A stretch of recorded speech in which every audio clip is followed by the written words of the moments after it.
Well, how are y'all doing today? Teresa asked me to do the video because she's working on some other stuff. So I try to do one video a week, although I know you guys aren't nearly as interested in what I have to say as to what Teresa has to say. So I made a few notes, and of course I did leave them back in the bedroom. So I'm just going to kind of wing it. First thing I wanted to talk to you, and I haven't really said much. Um, but we lost Nixie a little over, God, about a month and a half ago, and she was my baby. And I know Teresa's told this story, and I've told this story on here, but you're going to hear it again. Um, Teresa said when we were living in Wyoming, Teresa said that there was a lady who had a dog that she wanted somebody to come get her, and the lady lived about 2 hours away. So we took a road trip. We drove up to Gillette, and we were supposed to meet this lady at a convenience store. And we pulled up to the convenience store, and first thing Teresa do is she had to go use the little girl's room. So I was sitting out in the Jeep waiting for this lady to show up, and then all of a sudden I see the lady pull up, and she gets out of the car, and she's got Nixie on a leash. Nixie's original name was, Nixie's original name was Onyx, and her children could not pronounce Nixie, or could not pronounce Onyx, so they just stuck with Nixie. And Nixie is I think a Nixie is a water sprite in mythology. So kind of went, but first thing is I see her standing out there with Nixie on a leash. So I step out, and next thing I know, I have got this black giant schnauzer running at me headlong, and she comes running up and she nails me with both paws right in the middle of the chest, knocks me flat. And I get up, and she is just licking my face all over the place. And I need to back up my story a little bit. When we were driving up there, I was bound and determined I was not going to like this dog. There was no way I was going to like this dog, didn't want another dog, so on and so forth. And she didn't give me a chance. And when we drove home, she rode in the back seat with her head on my shoulder pretty much the entire trip, and I knew I was toast. It was just one of those where, it was love at first sight, and she could be such a little butthead sometimes, but she was my baby, and we had her for almost 14 years, and I don't care how tough you may think you are or anything like that, but these critters, they have a way of climbing under your skin, getting right next to your heart, and there's nothing you can do about it. Um, we had gone up, I think it was Hurricane Irma, and there was a super nice couple that we were living in Florida at the time, and they invited us to come up and stay at their place. We'd never met them before, hardly talked to them, and we said, yeah, we'll do it. So we drove up to I think it was Birmingham, and amazing people. This couple was just so incredible, and we were looking at doing other things with them. Once we got to know them, but they welcomed us into their home, and at that time we still had Charlie, and we had Nixie, and we also had Missy, who was a Sheltie Dachshund cross, and Nixie was just, she was so she was so nervous and tense. And it's the only time I think I've ever seen her pee on the floor. But of course, she had to pee on Joe and Bob's floor and tried to get her to settle down. Finally, Nixie and I went out to the Jeep and we slept out there. And I slept in the driver's seat, and Nixie slept right next to me in the passenger seat. And while we were out there, I had we had a package of oatmeal cookies, and that's one of my fondest moments. That Nixie and I, she's out there loving me up, and we're sharing oatmeal cookies. And you know, it was she was all of our dog, but she was mainly my little girl, and it's so painful when you have to let go. You know, you don't want to let go, but you got to. You know, they can't live forever, and every time we have to help one of our friends over the Rainbow Bridge, I swear to myself that we're never ever going to get another animal, and we do, because as much as it hurts, you know, they give you so much love and so much affection, and it was so hard for me to come home, and Nixie wasn't there, you know. So, but we've got a whole zoo waiting for us when Teresa and I make it to heaven. At least I hope that's where we're going.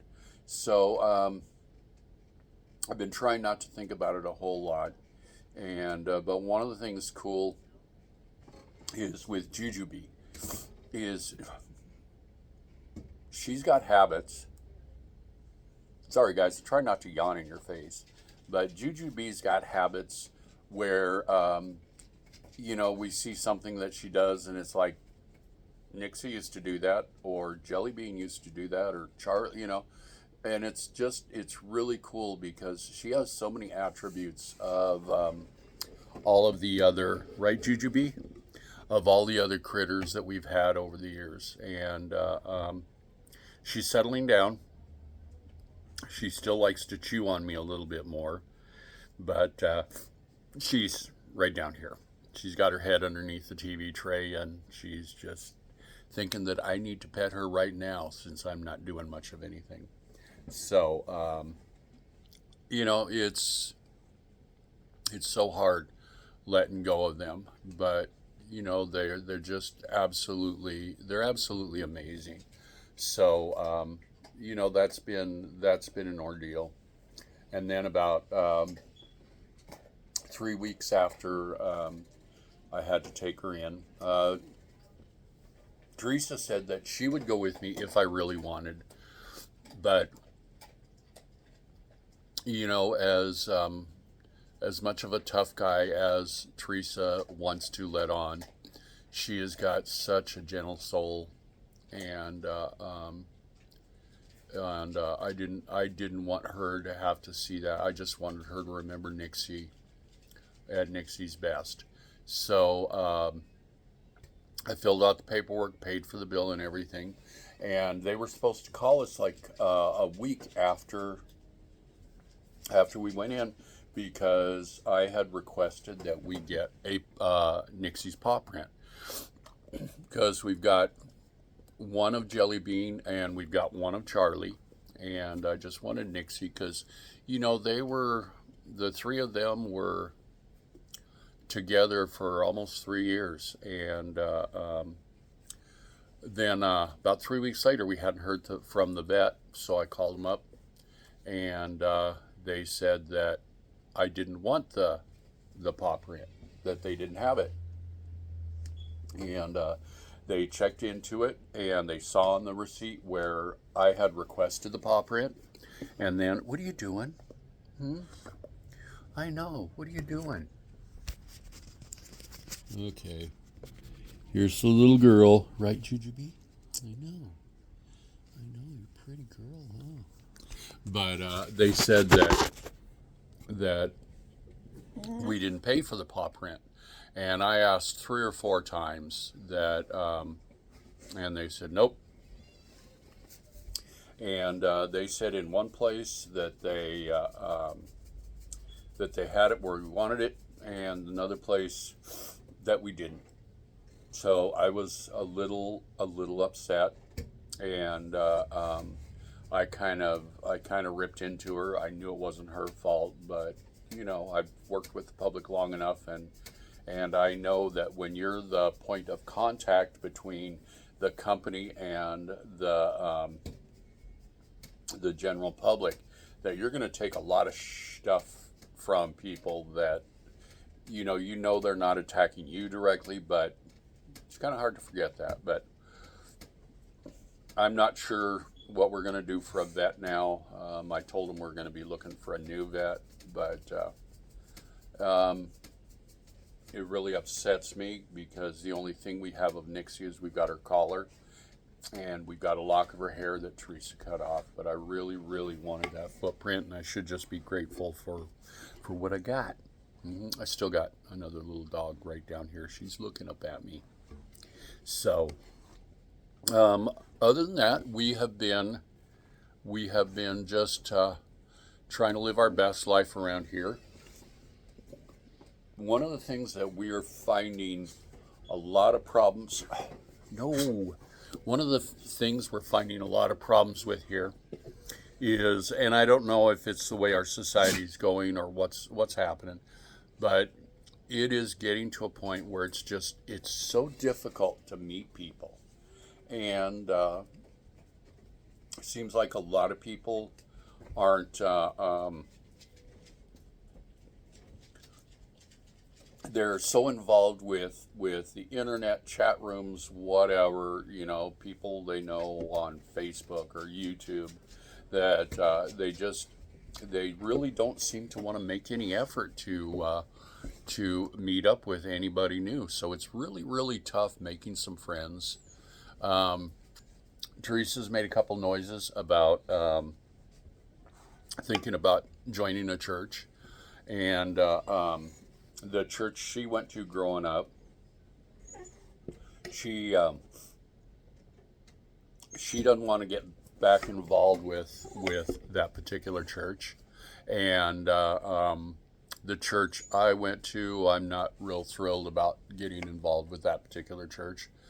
But I've got me personally, and this is me. It's nothing to do with Teresa, but this all happened before I met her, and I got so down on organized religion. Working in a grocery store, I got to see people at their absolute worst. Working and running the liquor store, I see these people come in, and they would be so right after church. They'd be in their Sunday go-to meeting clothes, and they'd come in and they'd load up on their alcohol, and 6 days a week. There was a lot of these people that, even though they're Sunday good church-going people, that the rest of the week they almost had the attitude that they could be as much of a jerk as they could be as much of a jerk as they wanted to, as long as they went to church on Sunday and did all that thing. So I'm really, really down on organized religion. Do you need out? Okay, hang on. Hey, okay, hang on, guys. Hey, Teresa. Could you let it out? No. Okay. So, and that's just me.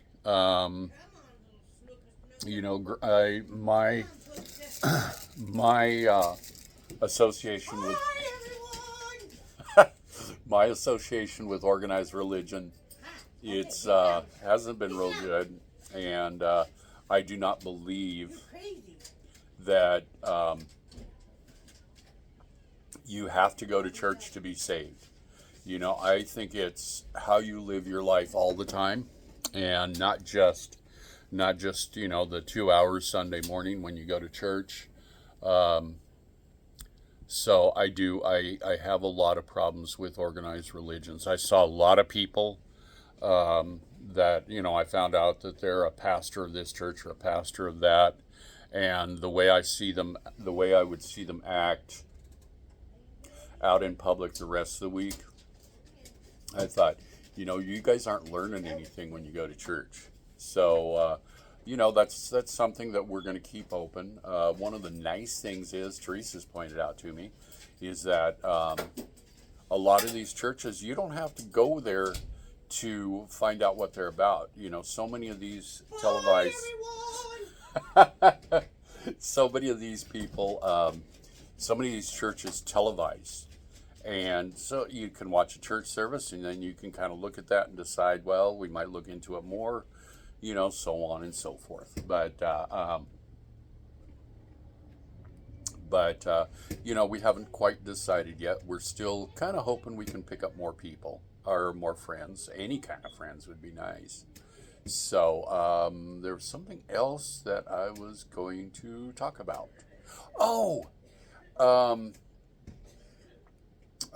back in March, Teresa and I talked about it, and the guy that did our yard, and